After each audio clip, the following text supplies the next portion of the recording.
আমার পিছনে 100টা সার্কেল রয়েছে আর তার মধ্যে রয়েছে 100 জন মানুষ। আমার কিচ্ছু যায় আসে না যদি এতে সপ্তাহ লাগে, মাস লাগে বা বছর লাগে। সে সত্যি যে নিজের সার্কেলে টিকে থাকবে সে পেয়ে যাবে $5,00,000। নিয়ম খুবই সহজ, যদি কোনোভাবে তোমরা তোমাদের রেড সার্কেল টাচ করে ফেলো তাহলে তোমরা হারাবে $500,000। চ্যালেঞ্জ অফিসিয়ালি শুরু হয়ে গেছে। Good luck.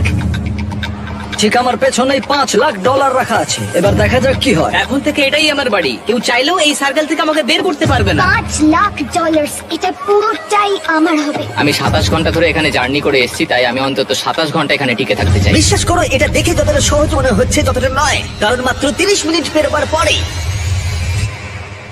এটা হলো। আমরা আমাদের প্রথম এলিমিনেশন পেয়ে গেছি। ও, কেউ টাচ করেছে। কেউ লাইন টাচ করলো? আমার খুব নার্ভাস লাগছে। স্ক্রিনে দেখাও কে এলিমিনেট হলো।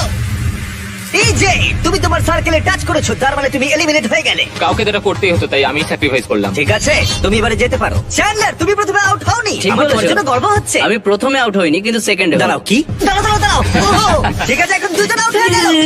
তোমরা হয়তো ভাবছো চ্যান্ডলার কেন, এবং এরকমই আরো অনেক চেনা মুখ এখানে রয়েছে। তার কারণ হলো আমার ভিডিওর প্রত্যেক স্টার কম্পিটিটর এখানে কম্পিট করছে মিস্টার বিস্ট ইতিহাসের সবথেকে বড় ক্রসওভারে। এরা প্রত্যেকে আগে মিস্টার বিস্টের ভিডিওতে কম্পিট করেছে। এরা সবাই জানে কিভাবে জিততে হয়, তাই এটা খুব টাফ কম্পিটিশন। আমি 1 to 100 ভিডিওটা দেখেছি। 42 খুব বড় থ্রেট। ইনি হলেন সেই মহিলা যিনি প্ল্যাটফর্ম থেকে ঝাঁপ মেরেছিলেন। আর এলিমিনেট করেছিলাম 99 জনকে। হ্যাঁ, আচ্ছা, এটা কি তোমার ওই ভিডিওর বাড়ির থেকে বড়? হ্যাঁ, এটা আমার আর গ্রিজের ওই বাড়িটার থেকে আচ্ছা। অনেকটাই বড়। ওকেও এখানে পাঠিয়ে দাও। আর এদের প্রত্যেকের জামার পিছনে তারা কত জিতেছে আর কত হেরেছে সেই অ্যামাউন্টে লেখা রয়েছে। তাহলে লেভিন হেরেছে $2,00,000, $2,50,000, $1,000,000, একটা $2.5 মিলিয়ন জেট, আর আরো একবার $1 মিলিয়ন কিউবে। আমি জিমির সঙ্গে থাকতে ভালোবাসি, কারণ ও আমার ফেলিয়ার গুলোকে মনে করে। আর এরপরে এলিমিনেশনটা আমার ভাবনার থেকেও বেশি সারপ্রাইজিং ছিল। না, আমি এখানে থাকতে পারবো না।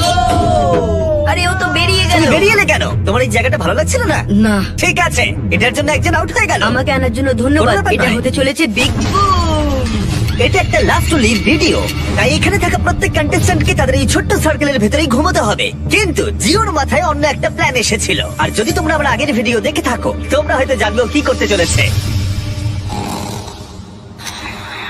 আমি এই রকম গেমের আগেও খেলেছি। ওর জন্য কেউ ভালো করে ঘুমোতে পারছিল না। ওর প্ল্যান কিন্তু কাজ করছিল। আমি এখানে থাকতে পারবো না। গুড লাক গাইস, আমি খুব ক্লান্ত, আমি বাড়ি চললাম। এটা বয়স্কদের গেম নয়, এটা কম বয়সীদের গেম। এটা আমার কাছে কঠিন হবে। আর শুধু এই কারণেই